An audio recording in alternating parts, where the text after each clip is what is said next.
Graça e paz. Resumo do capítulo 14 do volume 1 do Homem Espiritual, de Otmani, editado pela editora Betânia, Pastor William. Os crentes espirituais. A divisão entre o espírito e a alma. Muitos crentes não conhecem por experiência a atuação do Espírito Santo, que neles habita procurando controlar todos os seus pensamentos, desejos e sentimentos. O Espírito Santo habita em nós para nos controlar, para nos dirigir. A condição básica para termos uma vida espiritual é temer o nosso ego e vivermos na dependência absoluta do Espírito Santo. Precisamos entregar continuamente à cruz toda a nossa impaciência e atividades da nossa vida natural. O pensamento, a vontade e as emoções do crente carnal frequentemente se rebelam contra o Espírito, recusando-se a ser dirigidos por ele. Hebreus capítulo 4, versículo 12, mostra que o Espírito Santo nos ensina como separar o Espírito e a alma experimentalmente, como separá-los em nossa experiência diária. Por sua palavra e através do Espírito Santo, Deus nos capacita a distinguir na prática a operação do Espírito da operação que é da alma e a termos uma vida puramente espiritual. A palavra de Deus é viva e eficaz e mais cortante do que qualquer espada de dois gumes e penetra até o ponto de dividir alma e espírito, juntas e medulas, e é apta para discernir os pensamentos e propósitos do coração. A divisão entre o espírito e a alma gira em torno de dois fatores: a cruz e a palavra de Deus. Para que a divisão entre espírito e alma aconteça, o crente precisa primeiro ir à cruz e aceitar a própria morte. Quando Jesus estava na cruz, ele derramou sua alma na morte, mas entregou seu espírito a Deus. Hoje, devemos também fazer o que ele já fez. Assim conheceremos o poder da ressurreição. A prática. Para termos a experiência de ver nossa alma separada do espírito pelo Senhor Jesus, precisamos, em primeiro lugar, saber que é preciso separar o espírito da alma para ter uma vida mais profunda com Deus. Em segundo lugar, precisamos pedir com um desejo sincero que nossa alma seja separada do espírito. Em terceiro lugar, render-se, sujeitando sua vontade continuamente a Deus. Quarto, permanecer fiel ao mandamento de Romanos 6, versículo 11, que diz: devemos nos considerar mortos para o pecado, pois só assim nossa alma será separada do espírito. Quinto, orar e estudar a Bíblia, meditando nela, para que a palavra penetre completamente em nossa alma, a fim de purificar nossa vida natural. Sexto, tomar a cruz diariamente, negar o ego o tempo todo. Sétimo, viver segundo o Espírito. O Espírito Santo requer a nossa cooperação.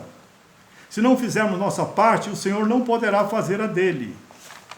Tudo que pertence às emoções, às sensações, à mente e à energia natural deve ser separado do Espírito e entregue à morte. Temos que dar ao Espírito Santo completa autoridade sobre nossa alma. Temos que desejar sinceramente obedecer ao Espírito Santo e depender só dele. É a palavra do Senhor que separa a alma do Espírito. O Senhor Jesus é, Ele mesmo, a palavra viva de Deus. A alma sob o controle do Espírito.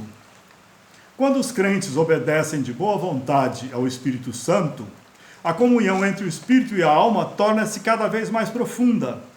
Assim, a vida natural renuncia à sua independência e passa a depender do Espírito, do qual recebe orientação e suprimentos, e todo o nosso viver é santificado pela glória do Espírito. E nossa alma passa a ser como o nosso espírito, a habitação do Espírito Santo de Deus, governada por Ele. O Espírito Santo governa o nosso espírito e quer governar a nossa alma. Permitamos a Ele. Ele enche nossa mente, emoções e vontade. A obra da cruz, além de separar a alma do espírito, opera também no sentido de obter a rendição da alma.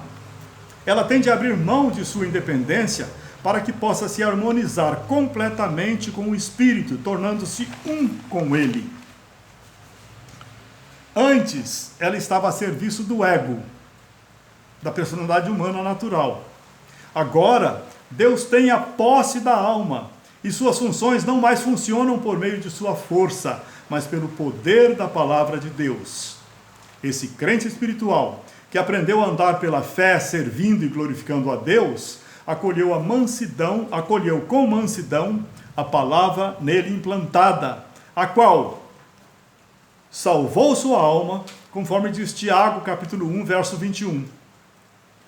A palavra de Deus foi implantada nele, e ele recebeu a nova natureza dela, tornando-se assim capacitado a produzir fruto. Obteve a vida da palavra, que vem da palavra da vida.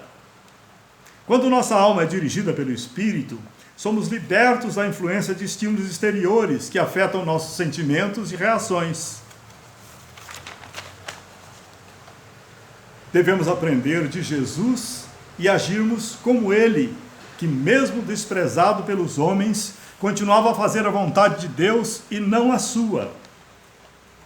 Nossa alma se coloca então sob a autoridade do Espírito Santo e descansa, entendendo que a vontade de Deus é o melhor para ela. Ela não mais se preocupa consigo mesmo, confiando que Deus suprirá as suas necessidades. Ela buscará com serenidade o reino de Deus e a sua justiça, sabendo que Ele cuidará dela e reconhecendo que tudo que chega até ela é através da ordem e da permissão de Deus. Ela reconhece que tudo que chega até ela vem através da ordem e da permissão de Deus. Ela confia em Deus. O crente espiritual, como Maria diz, a minha alma engrandece ao Senhor. Ele reconhece e admite sua incapacidade e só deseja exaltar o Senhor com humildade. Ele pode dar a vida pelos irmãos, porque no viver diário ele pratica a autonegação constante, sem buscar seus direitos ou seu conforto. Ele contempla o Senhor Jesus, que suportou a cruz, não fazendo caso da vergonha pública. E ele também não se importa com a vergonha e suporta a cruz de Cristo em seu viver diário. Bendize, ó minha alma, ao Senhor, e tudo que há em mim, bendiga o seu santo nome. Amém. Aleluia.